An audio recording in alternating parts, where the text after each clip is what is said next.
Tints and Shades Part 2.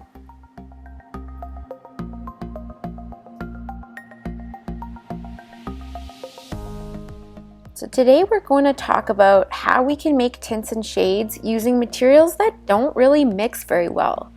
Like markers, I'm sure you noticed in your experimenting that they don't blend very well. So watch me, I'm going to show you a couple different things you can do. So I'm going to start by using purple and black markers, and I'm going to do a technique that lets my eyes do the mixing. Instead of mixing the marker colors together, I'm going to let our eyes, when we look at it, do the mixing of the colors. So I'm going to do little dots of purple. Instead of coloring a square of purple, I'm going to just do a whole bunch of dots.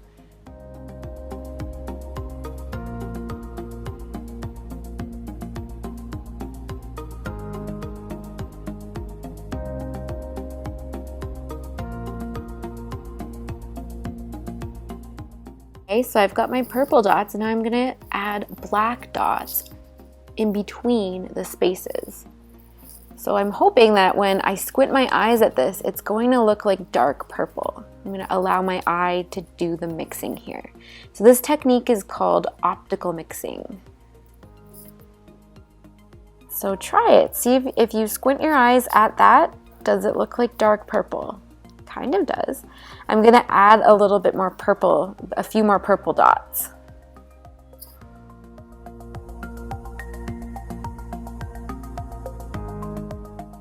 So using this technique, I'm going to make a dark, middle, and light purple.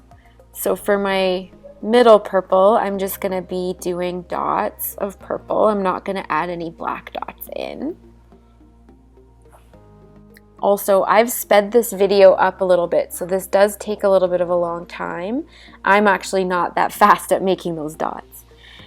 And then for my light purple, I'm just going to make the dots farther apart. I'm going to space the dots out farther apart so that when I squint my eyes at that, that little area looks light purple.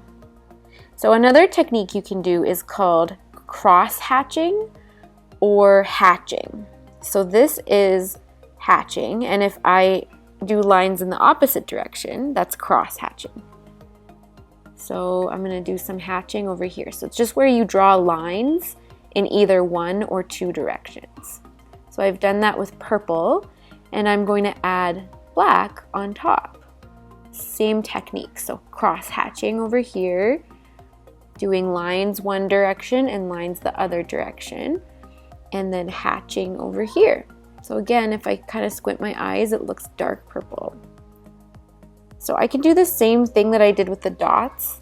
I can make my lines farther apart if I want it to be lighter. So now I'm just gonna do purple marker by itself, and then purple marker by itself, but with the lines farther apart. Maybe I'll layer some light purple on top. So I do have a dark, medium, and light there. So I'll do the same thing with my hatching technique. And I spaced my lines out further there. So you can try these techniques out. They don't just have to be used with markers. They can be used with any materials. You could even try it with watercolor and see what happens. You might want to try a little bit less water if you do that. But yeah, I'm going to try this out with pastel. So I'm going to do a dark red. So I'm going to do red dots and black dots. And I can try with a white pastel and see if that makes my red lighter.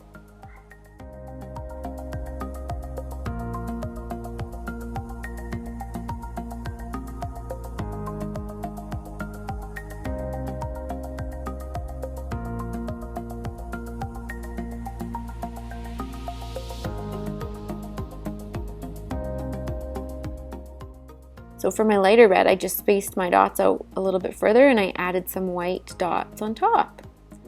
So for more advanced things you can try is we've done dark, medium, light. You can try to do maybe something even darker or something in between those two values. So instead of just having 3, you could have 5 different tints and shades. So continue to experiment and try out some of the techniques I've just shown you in this video. Your turn.